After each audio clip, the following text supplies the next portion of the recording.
No one's talking about this. No one's talking about the multi-organ system, failure that a lot of women are going through, and they're suffering in silence, and physicians aren't helping. We're not trained. We need to bring it to the forefront. For people that don't understand menopause, they might think it's a small issue affecting a small group of people. But how many women are affected currently by perimenopause, menopause, and postmenopause? Sure. So right now, about a third of the female population of the world is in or postmenopause. It's not optional. All of us go through it. And because we have such individual expressions of how it affects our bodies, what we know now is that there are estrogen receptors in every organ system of our body. And when those levels start declining, we see a very wide variety of a spectrum of syndrome, where it used to just be thought it was a few hot flashes and some night sweats. Maybe your sleep's disrupted. Your genital urinary system is going to take a hit. Your bones are going to get weaker. But what we know now is how much it's affecting our mental health, our capabilities, our skin, our bones, our kidneys, vertigo, tinnitus, frozen shoulder. Anytime I post about those on social media, the internet explodes. And women by the thousands are like, oh my God, I had no idea. And just the validation piece was so huge for them because they've been dismissed for so long and told it's all in their head. And if we think about from sort of peri to postmenopause, what is that sort of typical, and I know that's a tricky word to use, but what is the sort of average typical age range? And then also, what is the sort of more possible age range? So it could start between this age and this age. So in the US and in most of Europe, the average age of menopause, which means 1 year after your last menstrual period, is 51. Perimenopause, which is when your body recognizes there's some declining estrogen levels and you're beginning to be symptomatic, can start 7 to 10 years before that. So normal menopause is still 45 to 55. And so if you do the math and back that up 7 to 10 years, it is completely reasonable for a 35-year-old woman to begin to experience some of the symptoms of perimenopause. So let's start with, what is it? And I would love you to explain this to me like I'm a 10-year-old. Okay. Because I'm sure there's a lot of people that are, both men and women, that aren't fully. So we're going to talk about gonads, right? What's gonads? Gonads are so in men, it's the testes. Okay. And where you're making your genetic material to, where you're making sperm, right? And in a female, it's going to be ovaries. Her ovaries. So the big differences between male and female and how that process happens is that males make their genetic material fresh constantly the minute they go through puberty until basically they die, unless they have some medical issue. Females, on the other hand, our eggs develop while we're in utero in our mothers. So while we're in the womb, she's 5 months pregnant with us, we have our maximum eggs that we're ever going to have. And those are meant to last us until we go through menopause. And so they lay dormant until we go through puberty, and then they wake up again and we start ovulating. So we have this monthly in a healthy person, cyclical, hormones rise and ebb and flow with our cycles each month. We have a period, you get pregnant, you don't get pregnant, and the whole process starts over again.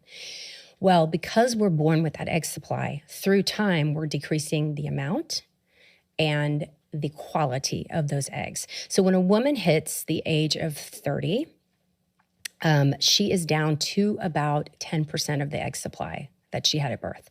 And when she's 40, it's down to about 3%. And it gets harder and harder for that ebb and flow of the natural hormones to do its job. And we start seeing fluctuations in her periods, and then organ systems that are beginning to notice the lack of estrogen. Estrogen is a really powerful anti-inflammatory hormone in most of our body systems. So the musculoskeletal syndrome of menopause is really starting to be talked about quite a bit now.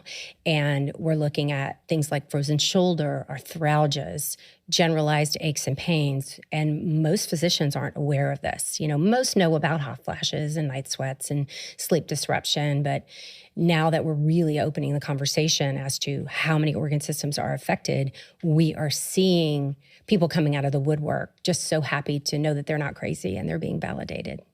And what's happening at these sort of 3 stages? So we have the perimenopausal stage, which is, from what I've understood there, when estrogen levels start to drop. Right. So we start seeing disruptions in the force. So instead of that nice monthly estrogen surge with ovulation and then the progesterone goes up, we start the elongation sometimes, or they even get closer together. I call it the zone of chaos. What used to be a very reproducible, dependable system starts failing. So some women will have irregular periods, meaning they're spacing out, they're skipping periods. Others will have really heavy periods, like hemorrhagic almost. And again, individual, the way the body reacts to this is very individualized from patient to patient. Doctors love something that follows a list, a checklist, right?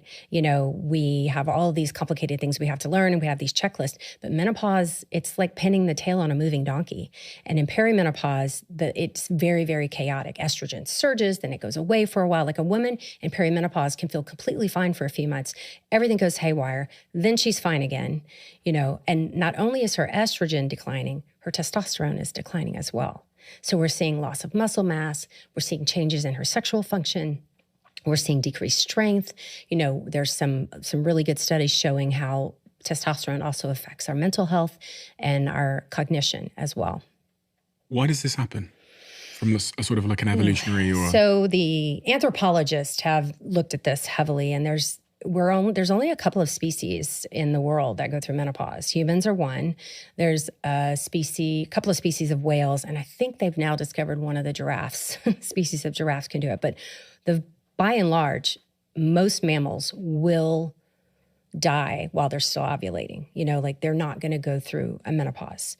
And so there's something called the grandmother hypothesis, where there was an evolutionary advantage for a woman to survive if she stopped the ability to have children at some point. Now, again, you have to temper this with humans have prolonged their lifespan and their health span because of modern medicine. So probably when we evolved, we weren't living this long.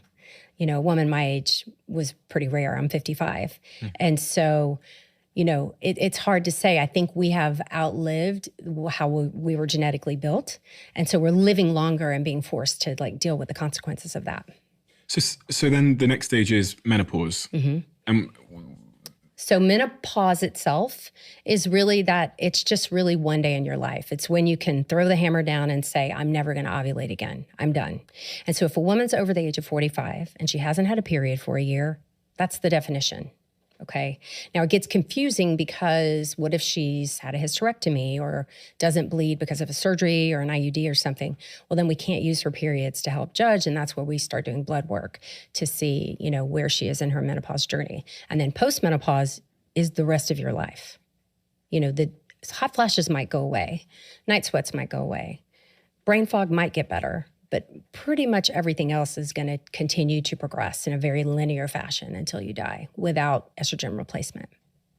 To put it lightly, you seem somewhat dissatisfied with the current set of answers that the medical field, but just society at large are offering for women in the sort of peri and post and menopausal phase of their life. And I've sat here with a lot of women who are experiencing menopause at one stage or the other, and they also seem to be at a loss for answers. I was sat here 2 days ago with a very, very successful woman who, has all the resources in the world, and she basically, and this is someone that has all the answers. People come to her because she has the answers.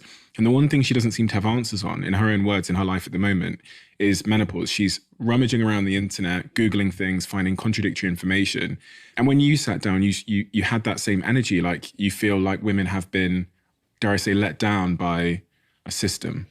I think the medical system is letting them down. I think society is letting them down. Our value and our worth. In medicine, I came through this wonderful training program. I'm very proud of what I learned. I'm very proud of the care that I gave, except I was a horrible menopause provider for probably 15 years. I knew what I knew. I relied on my training, and I didn't look outside of the traditional confines of training. This is such a systemic problem that, I'm going to tell you a story, and this is true. And it's embarrassing, but I think it needs to be said because I think it really highlights how women are treated in medicine. When I was in training, we had these upper level residents. So we have a hierarchy where you have different years of training. So it was in the early years, maybe my first year, and we had these clinics that we would run to take care of patients. And so we have obstetrics and we have gynecology as like divisions in our training. So in gynecology, everything gets lumped together. Pediatrics, menopause. We had no specific menopause clinic. I maybe got 6 hours of lecture in a 4-year curriculum. And so we'd have these women coming in midlife, and they had multiple complaints.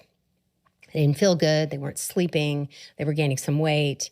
They were, aching. They, just this laundry list of things that were a little on the vague side.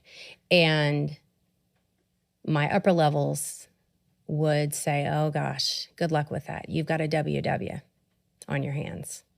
And that was code. We never wrote that in the chart. This was not taught to me by faculty. This was just kind of a handed down in the lore of training. And a WW was a whiny woman. And that was code. And now I know that she was perimenopausal, suffering from her list of symptoms, of now which we've categorized about 70. And they were frustrated because they didn't think they could help her.